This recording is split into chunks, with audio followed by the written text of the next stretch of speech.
La quiero cambiar completamente de tema y la quiero llevar al ámbito internacional, donde yo estoy segura que muchas personas quisieran escuchar lo que usted piensa, por ejemplo, del tema de Venezuela. ¿Cuál es su opinión general sobre lo que pasó, lo que está viviendo hoy día Venezuela y lo que pasó post-elecciones, del 28 de julio? Bueno, yo del momento mismo, después de las elecciones, creo que no estoy haciendo muchos Twitter, bueno, le digo Twitter, X, pero no estoy haciendo mucho, pero sí me motivó a hacerlo, porque creo que había que marcar una posición. Sí me parece que realmente es evidente que Maduro no ganó la elección y que han hecho todo tipo de acciones completamente irregulares que distan totalmente los estándares democráticos internacionales, una elección libre, informada, abierta, etc. Un fraude. Un fraude, no cabe la menor duda. Ahora, y necesitamos esas actas que ya no las mostraron y que ya no van a llegar. ¿Qué es el drama que está viendo? Por el pueblo de Venezuela, a quien todos le tenemos mucho cariño. Además, ojo, debemos agradecerle mucho. En la peor época nuestra, la dictadura de Pinochet, muchos chilenos llegaron a Venezuela y pudieron reconstituir su vida. Y en fin, fue un pueblo maravilloso, solidario, no tengo ninguna duda y creo que hay que reconocerlo. Entonces, el drama que hay detrás, no solo porque una oposición que por primera vez se logra unir, que se organiza, que logran incluso llevar y detectar estas actas increíbles que ahora dicen que hasta el 85% de las actas ellas las tienen. Ya hasta 92 parece. Sí, hablan por lo menos hasta hace poco 85. Bueno, a mí me parece increíble, creo, la frustración, el dolor y lo que significa. Pero no solo eso, ha empezado la peor parte, la represión dura, las detenciones. O sea, es incalificable. Eso es una cosa, no solo es un fraude, o sea, está acudiendo a las peores señales que hacen los dictadores que no quieren dejar su poder. Eso es lo peor que está ocurriendo. Para usted, entonces, para no malentenderla, para usted hoy día Venezuela es una dictadura. Sí, claro, es un gobierno autoritario y dictadura con todas sus letras y creo que... Y Maduro un dictador, por ejemplo, claro, evidentemente. Y creo que es muy doloroso además para esos 800.000 venezolanos que ya tenemos aquí en Chile y que nadie va a poder decir si acaso no van a llegar, no creo que en esa cantidad, por supuesto, pero a lo mejor 100, 200.000 y que como país tenemos que ver. Y por eso quizás es doloroso porque no se ha logrado, pero hay que tratar de ver si es posible. A mí me pareció interesante al menos que Lula intente. Yo le reconozco a Lula un cierto liderazgo con un tremendo país como es, por supuesto, Brasil, pero más fronteras. Colombia y Brasil lo viven muy directamente. Bueno, obviamente que eso no resultó, no era nada fácil, todos sabíamos y entiendo, porque entiendo que quienes ganaron la elección no sientan ninguna, digamos, convicción de tener que repetir algo que sienten legítimamente que la ganaron. Pero alguna salida ojalá haya. Lo que no puede ser es que empiece la represión brutal, digamos, y la detención de gente y otra vez un nuevo auxilio. Imagínense, son más de 8 millones de venezolanos que están afuera. Ahora quiero hacer una pregunta que tiene que ver también con su historia. Usted es la hija de Salvador Allende. O sea, usted es senadora, usted es política, usted tiene su carrera propia, pero en su biografía está evidentemente, y muchos la miran y la escuchan como la política que es, pero como la hija también del expresidente Salvador Allende, ¿no? A mucha honra. Pero eso es constitutivo de su biografía, claro. Por lo tanto sus palabras tienen un peso. Lo que usted está diciendo ahora tiene un peso y usted lo sabe. Y es la primera entrevista que da sobre este tema, de hecho. Entonces yo quisiera preguntarle porque hemos visto en ocasiones anteriores, en distintas épocas, a Nicolás Maduro reivindicar él a Salvador Allende. Y le quiero dar un ejemplo para que no me digan después del gobierno de la dictadura de Nicolás Maduro, para que no me digan que en el fondo estoy inventando las palabras, voy a citar algo textual. Por ejemplo, Nicolás Maduro dice: desde Venezuela apreciamos profundamente el ejemplo del presidente mártir, se refiere a su padre Salvador Allende, y en nuestra lucha intensa, a veces incomprendida por sectores de la izquierda que nos señalan con el dedo de manera injusta, como en su tiempo señalaron a Allende y al gobierno de la UP, de la Unidad Popular, de manera injusta a un proceso revolucionario. A 50 años de su muerte decimos: Allende vive en nuestra lucha, en nuestras batallas. Mire, Mónica, mi padre hablaba de una vía chilena al socialismo. ¿Qué quería decir en 2 palabras? Eso que hablaba con sabor a empanada y vino tinto, que tenía que ser acorde a nuestra propia historia, a nuestra propia institucionalidad, a nuestra propia realidad. Por eso, para él, el socialismo era democracia, pluralismo y libertad. Allí funcionaban en el año 70, 73, los partidos políticos, el Congreso, la prensa, todo. No es comparable. el socialismo que pretendía llegar mi padre no tiene ninguna relación con lo que se ha implantado en Venezuela. Yo entiendo que él pueda sentir una admiración por Salvador Allende, muy bien, pero pretender, digamos, que lo que hacía Salvador Allende es lo mismo que está haciendo este gobierno, que yo considero autoritario, o si se quiere, dictatorial, en mi manera de ver, de ninguna manera, de ninguna manera. ¿De alguna manera? Ninguna relación. Yo entiendo que Salvador Allende trascendió las fronteras, y no es solo en Chile. Hay una admiración en muchas partes del mundo y hay gente que querrá interpretarlo para su lado.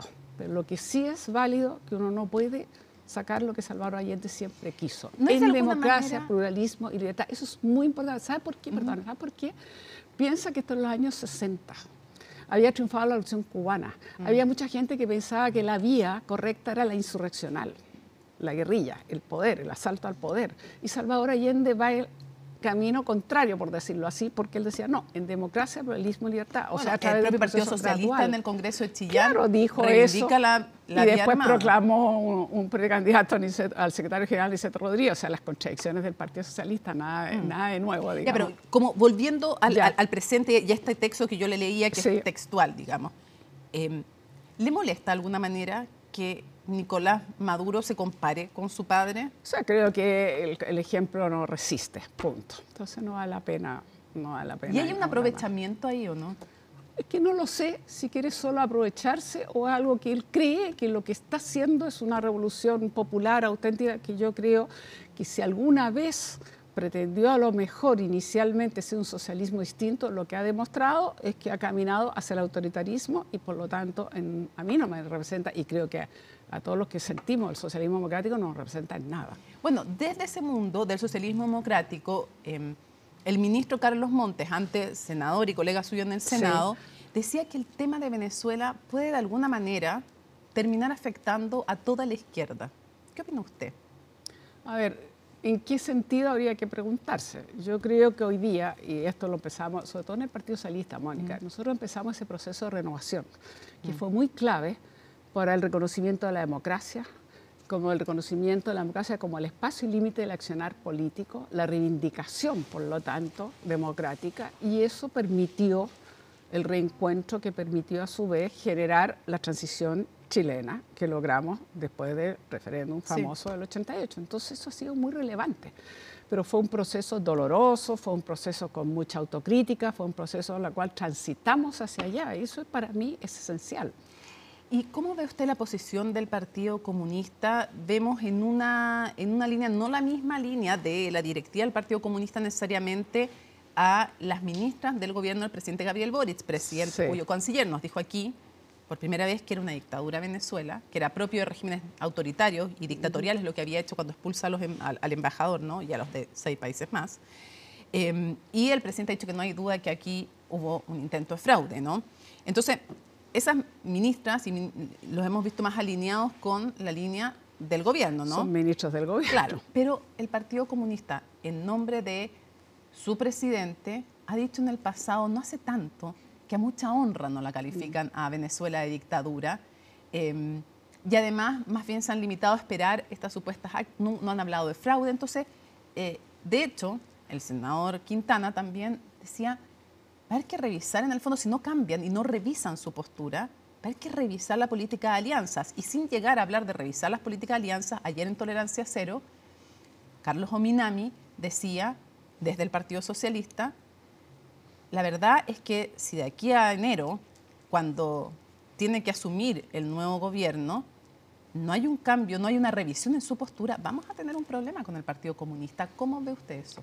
Bueno, efectivamente, hoy día el Partido Comunista es parte de nuestra coalición, hoy día es parte de un programa de gobierno que nos hemos comprometido. Por lo demás, mi mirada, el Partido Comunista, mi experiencia, además en el propio gobierno que estábamos hablando de mi padre, fue un partido con una lealtad total fuera de cuestión, digamos, puesta a toda prueba, no hay ningún problema. Yo diría, más bien tuvo problemas en su propio partido, mi padre, que con el Partido Comunista. Más con el PS que con el PC, sí. Absolutamente de acuerdo. Sin embargo, hoy día yo creo que es una posición, a mi juicio, equivocada y que ojalá la invitación sería a reflexionar.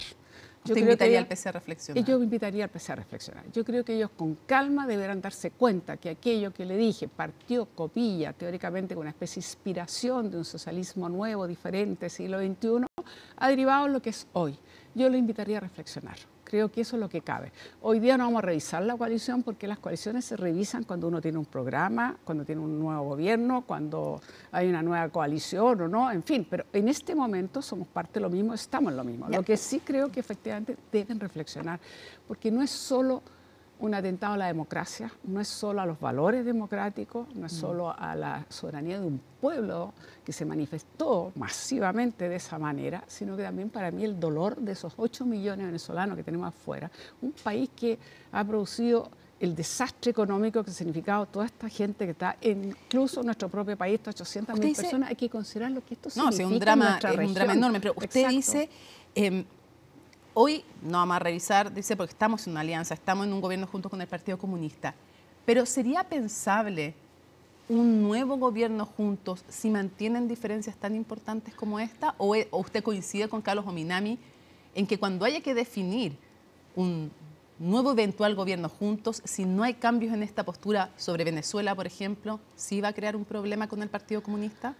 Veamos efectivamente si eso llega a generar un problema, pero yo insisto que no solo deben reflexionar, sino que cuesta hoy día creer de que podamos defender un gobierno con las características y lo que ha ocurrido desde el 28 de julio en adelante. Entonces, claro, si usted me pregunta a futuro, si el Partido Comunista insiste en esta posición con un Corea del Norte, con una Venezuela, con una Nicaragua, con, qué sé yo, otros países a lo mejor que piensan, yo creo que uno tendría que decir, oye, creo que están preocupados. Por suerte, en nuestros regímenes presidenciales, evidentemente la política exterior la lleva el presidente de la República. No la escuché Cuba.